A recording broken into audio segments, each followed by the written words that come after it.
E aí pessoal, vamos começar então a parte 2 da nossa aula. Agora a gente ainda estava falando sobre a urbanização no Brasil, sobre a importância das cidades. A gente terminou a parte um falando sobre São Paulo, que não é uma cidade litorânea, que não tem um porto. Então como que o processo de industrialização foi mudando a urbanização brasileira. Então, bora para a aula? Se a gente for comparar com os dias de hoje, a maior e mais importante cidade do Brasil é São Paulo. E São Paulo não está no litoral, São Paulo não tem porto. Então a gente vê que a importância econômica das cidades mudou, graças ao processo de industrialização. E isso é até questão de livros, né? Tem vários livros, um deles o Milton Santos, geógrafo, né? Muito conhecido, um escritor, né, brasileiro, um geógrafo brasileiro, que ele tem livros especializados nessa área, né? Da urbanização desigual, o crescimento, né? Acelerado da população numa cidade. Então, assim, o tema ele é muito amplo e que gera até documentários, livros, artigos, né? São vários materiais que tem hoje em dia, porque realmente é uma questão a ser pensada, né? Porque vai chegar uma hora que vai ser insuficiente, né? Justamente por crescer desordenadamente, né? Como o Lucas havia dito aí. E aí, continuando sobre a urbanização no Brasil, que durante o século XVIII, né, a mineração na região de Minas, ela fomentou a urbanização naquele território, né? Contudo, foi somente em 1930, com a intensificação da industrialização brasileira, que a urbanização vigorou de fato. Nesta época, o sudeste do país já possuía infraestrutura e o maior número de indústrias do Brasil, o que atraiu muitos imigrantes. Por sua vez, o Centro-Oeste conheceu o fenômeno da urbanização com a construção de Brasília em 1960. E aí, né, gente, a gente enfatiza mais uma vez essa questão da mineração aqui, né, na nossa região. E aí a gente pode ver que a mineração, né, a extração de minério, tanto do ouro aqui em Ouro Preto, né, vou falar de Ouro Preto, é, gerou esse processo de urbanização, né? E aí, como é uma cidade com um relevo bem, digamos assim, né, acentuado, Ouro Preto, as pessoas foram vindo morar em Ouro Preto e aí já não tinha mais uma região segura para elas morarem, né? Então elas foram se ocupando dos espaços que tinha aqui na cidade, decorrente à mineração, né? Vieram para trabalhar na mineração, trabalhar em empresas que veio atraindo empresas de fora também para essa região. Então, assim, como, né, foi dito, criou cidades em torno da mineração, né? E isso também é um tema bem interessante que faz a gente refletir também, né? Sobre essa questão da mineração que é bem polêmica também na região, né? Outro assunto bem importante que a gente acabou não mencionando é o surgimento de Brasília na década de 60 no Brasil. Então, da mesma forma que a gente teve uma urbanização concentrada em São Paulo por causa da industrialização, concentrada em Minas por causa da mineração, da corrida do ouro, de maneira mais artificial, ou seja, a mando do governo, a gente teve uma urbanização direcionada a Brasília, com a transferência da capital do Rio para Brasília na década de 60.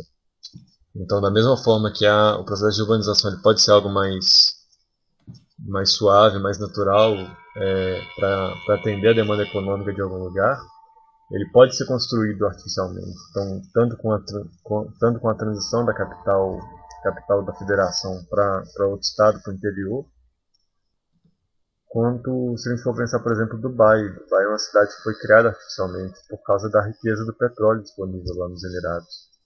Então, a princípio não tinha atrativo nenhum para um deslocamento, para um êxodo em direção a Dubai, mas tendo dinheiro, o pessoal conseguiu construir uma cidade ultra luxuosa, então que acabou virando uma atração turística. Brasília, por sua vez, ela também não tinha nenhum atrativo para uma aglomeração urbana naquele lugar. Foi justamente o direcionamento político, o direcionamento estatal do Brasil que proporcionou o surgimento da cidade. E a construção também do Senado, né? Onde é que fica o Senado? Eu esqueci o nome lá O do. Palácio do Planalto. Isso, né? A estrutura, né? As estruturas daquela área, os prédios que foram construídos foram planejados, né? Já para ficar daquele jeito ali, dando uma cara nova para uma urbanização diferente, digamos assim, planejada, né? Então, ao contrário de São Paulo, que a gente tem vários problemas da urbanização, a gente tem uma favelização, tem problemas de transporte, de logística, Brasília não. Brasília foi planejada com calma, com cuidado, com estratégia. Por isso, quando a gente vai olhar Brasília Antiga, que a gente tem as duas asas, a parte do Palácio do Planalto, a parte governamental, é uma cidade que funciona de maneira melhor. É claro que na realidade a gente tem um crescimento externo a essa Brasília planejada, então a gente também vai ter alguns problemas. Porém, o planejamento urbano, ele fez Brasília uma cidade que funciona muito melhor do que, por exemplo, São Paulo, Rio de Janeiro, por aí vai. Urbanização no Brasil. Essa questão é da PUC, São Paulo. E ela diz assim: é comum encontrar nas referências sobre a urbanização do século XX menções no fato de ela ter sido fortemente marcada pela metropolização. De fato, as metrópoles são fundamentais para entender a vida urbana contemporânea. A respeito das metrópoles modernas brasileiras, pode-se afirmar que, alternativa A, não são aglomerações tão grandes quanto a dos outros países, porque elas são fragmentadas em vários municípios, como o caso de São Paulo. Então, a alternativa A está falando que as aglomerações urbanas do Brasil elas não são tão grandes. Isso está totalmente errado. São Paulo é uma das 5 maiores cidades do mundo. Então, a aglomeração urbana do Brasil ela é grande, ela tem um tamanho considerável, assim como a maioria dos outros países. Então, a alternativa A está errada. Elas são aglomerações modestas em razão da inviabilidade de se administrar em países pobres áreas urbanas de grande porte. Vocês acham que as aglomerações urbanas do Brasil são modestas? A gente tem cidades como Rio, São Paulo. Tem nada de modesto aí, né? Então a C também tá errada. Podemos excluir essa daí. Apenas uma delas pode ser considerada de fato metrópole. Logo, não pode ser afirmar que no Brasil houve uma urbanização metropolitana. A cidade do Rio de Janeiro também é uma metrópole. Então, o Brasil não tem só uma metrópole no seu território. E então no Brasil teve sim uma urbanização metropolitana, ao contrário do que a alternativa D fala. Então, mais uma incorreta. Elas estão com seu crescimento paralisado, sofrendo, e em alguns casos, encolhimento em função de novas políticas de planejamento. Vocês já ouviram falar de São Paulo está diminuindo? Do Rio está diminuindo? É justamente o contrário, essas cidades elas continuam crescendo até hoje. É igual vocês haviam falado, né? Os recursos. Brasília tem o recurso, Minas Gerais o recurso da mineração, São Paulo as grandes empresas, então tem recurso, acontece o êxodo urbano, a população cai dentro. Então a única alternativa restante é a B. São configurações cujas dinâmicas, em alguns casos, levaram seus limites além do núcleo municipal de origem, formando aglomerações multimunicipais. Isso, a gente vai ver um pouquinho mais para frente, é chamado de conurbação. Ou seja, são aglomerações urbanas tão grandes que elas passam da extensão dos municípios. Então, se a gente pega BH, um exemplo próximo a gente, em alguns lugares você não sabe onde BH termina e começa, por exemplo, Betim ou Contagem. São Paulo, do mesmo jeito. A gente não consegue desenhar, a gente não tem uma fronteira clara onde, por exemplo, termina São Paulo, começa Guarulhos ou São Bernardo, por isso que a gente muitas vezes chama de ABC paulista. Ou seja, é uma aglomeração urbana tão grande que ela abrange mais de uma cidade. Então a alternativa B é a correta dessa questão. E aí, como o Lucas havia citado, né, a conurbação, né, atualmente não é raro encontrarmos cidades que cresceram tanto que acabaram por se fundir a outras, no processo, né, que chamamos conurbação. Essa é um tipo de urbanização atual, tá bom, gente? E aí, essas regiões metropolitanas podem abrigar milhões de pessoas, onde o planejamento urbano se torna essencial. Isso porque ele determina a natureza dos processos de urbanização, sendo responsável direto pelo nível de qualidade de vida nas cidades. Então, assim, chega a ser até engraçado, né? Porque quem tem o conhecimento da cidade de São Paulo, por exemplo, eles vão chegar ali e vão ver os limites das cidades, né? Só que para quem é um visitante, você simplesmente sai de uma cidade e entra em outra, né? Sem ao menos, assim, perceber. A não ser que você fique olhando as placas e tal, porque é bem, como se fala, indicado, né? Mas não tem limite certo, igual aqui pra gente, que é uma cidade também, né, industrializada não, né? Tem as mineradoras, temos algumas empresas, mas bem menor do que São Paulo, né? São Paulo é uma das 5 maiores cidades do mundo, né? Então, assim, se a gente for olhar por esse lado, aqui a gente ainda consegue enxergar o limite de Ouro Preto e Mariana, né? Ou Mariana com outra cidade. Agora, São Paulo, não. Já ficou tão, né? É tanta gente, né? A cidade está crescendo tanto que a gente não consegue perceber mais, né? E isso que chama a conurbação. Igual essa questão da conurbação, a palavra é até um aperto. Mas é interessante essa questão porque, igual a Rose tinha mencionado, a questão dos limites. Entendeu? Eu fui para lá recentemente, então a gente vê o limite dela pelas cores, né? Como tem essas linhas de trem. Então, para cada lugar que você vai, você tem a linha azul, tem a linha amarela, a linha vermelha. E tipo assim, tô na linha vermelha, eu vou para a ala leste. Tô na linha azul, eu vou pra tô na linha azul, eu vou pra área sul. E assim vai. Então, essa questão assim de não saber onde começa e onde termina, a questão do limite, é muito sério. Entendeu? Porque a gente vê ali como a cidade cresceu muito e como há um índice muito grande a questão de êxodo rural. Então, eu acredito que a grande concentração de pessoas assim que sai do campo e vai para a cidade se concentra assim, Rio de Janeiro, São Paulo, mas São Paulo o número de pessoas é surreal. Entendeu? Você vê pessoas de todos os tipos, tanto que vem de roças bem assim, que ainda não tem um conhecimento de como funciona a cidade grande, até do interior, né? E de outros países também, né? De outros países também. Inclusive o Brás, né, onde se encontra o recurso ali, você encontra pessoas bolivianos. Então, assim vai. Outras pessoas, assim, em busca de novos recursos e de melhoria de vida. Mas então, esse processo de conurbação ele pode apresentar problemas também. Então, é justamente por isso que o planejamento urbano ele é tão importante. Se a gente tem duas cidades que se uniram, que não têm um limite bem definido, não estão separadas,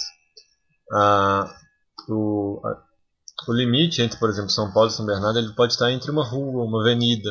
Então, se eu moro numa rua tal, a rua de cima for outra cidade, quem que vai fazer a coleta de lixo para mim? Como que o correio vai funcionar? Quem que vai ler minha conta de água? E por aí vai. Então, se você não tem um planejamento urbano tão bom, pode acontecer do caminhão de lixo ele fazer a coleta num bairro inteiro e deixar um pedacinho que pertence a outra cidade, porque não, isso aqui não é meu serviço. Então, se isso não for muito bem planejado, se não tiver um planejamento urbano bem feito, isso pode trazer bastante problemas para quem mora nessas regiões conurbadas. E logo isso vai influenciar diretamente na qualidade de vida de quem mora ali. Um exemplo bem legal é a questão de Nova Lima e Belo Horizonte.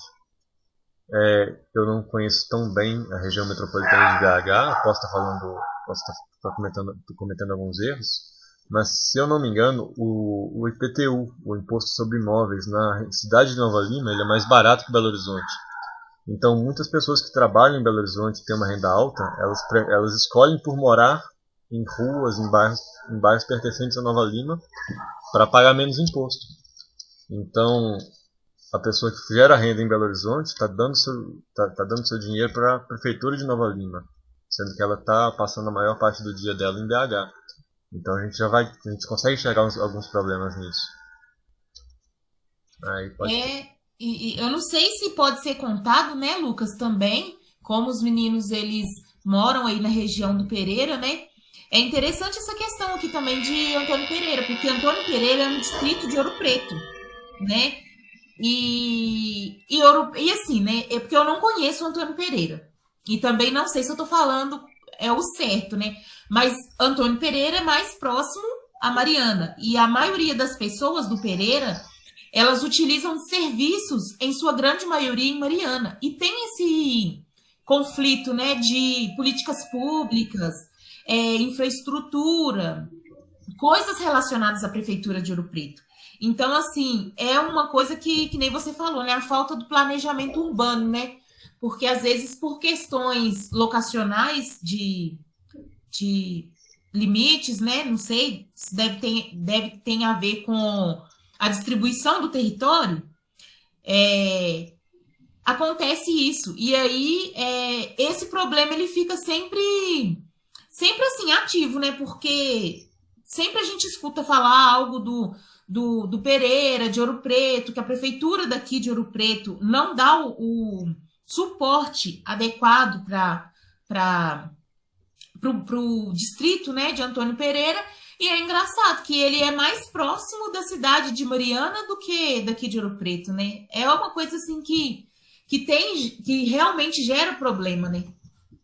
Então, se a gente tem Ouro Preto, Antônio Pereira e Mariana, que são cidades separadas, que a gente pode sair de Ouro Preto, passa um tempo na rodovia para chegar em Mariana, ou mesmo para Antônio Pereira. Se com essas cidades separadas a gente já tem esse problemão, que, por exemplo, Ouro Preto fala não, mas o Antônio Pereira está perto de Mariana, então é o problema de Mariana. E a prefeitura de Mariana pode pegar e falar, não, mas Antônio Pereira é propriedade de Ouro Preto, então não é problema meu. Esse empurra. Imagina então num contexto onde são cidades conurbadas, ou seja, são cidades unidas, como que isso fica?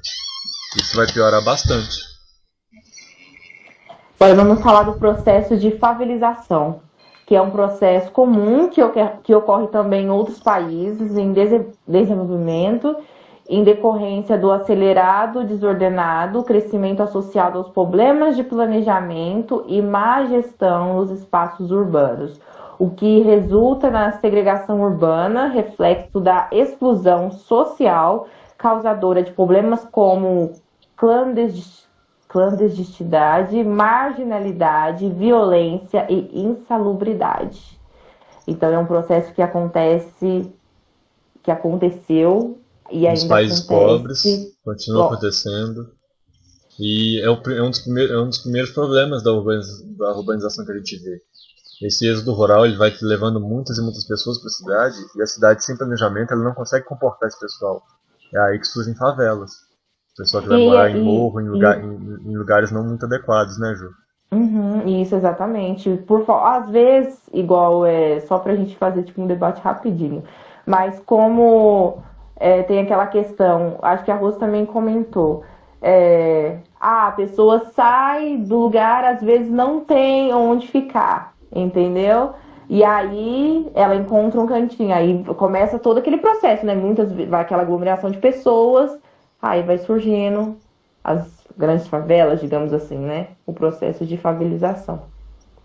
É a partir daí que a gente tem então a segregação urbana, a exclusão social, ou seja, não, você mora em tal favela, não, você não pode entrar aqui. Ou então, por exemplo, taxista, ou então entrega um serviço de delivery, pode pegar e falar, não, eu não levo em tal lugar, eu não faço entrega em tal lugar. Então a pessoa que está morando num bairro de melhor status, ela tem uma vantagem na vida em cima de alguém que está morando numa favela. Então são problemas como a clandestinidade, a marginalidade, a violência, o tráfico de drogas que geralmente se estabelece em lugares assim, sabe, tirando vantagem da falta de planejamento. a clandestinidade. Então são terrenos que não podiam abrigar moradias, mas o pessoal vai e constrói mesmo assim. Então tem a questão dos gatos, ou seja, ligação de energia, de água não autorizada, ou seja, o pessoal que não paga por isso, mas em consequência tem problemas também. E aí, pessoal, vocês gostaram da segunda parte? A gente falou agora bastante sobre a favelização, sobre os problemas causados pela urbanização. Então, espero que esteja dando para entender tudo direitinho. Fiquem ligados na próxima, na parte 3. Obrigado.